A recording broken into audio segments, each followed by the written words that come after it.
What's up, this is Ricardo, and in this video I'll show you how to remove the DC jack on a Dell Latitude E5470. If you're looking for parts for this laptop, go to our website and use this coupon for a 5% off discount.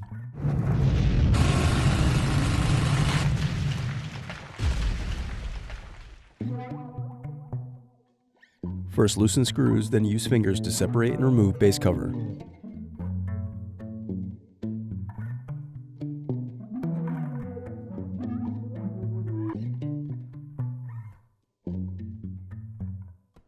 Now unscrew and disconnect battery.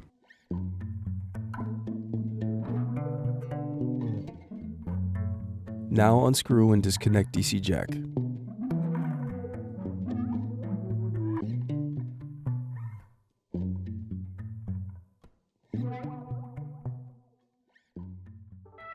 Thanks for watching.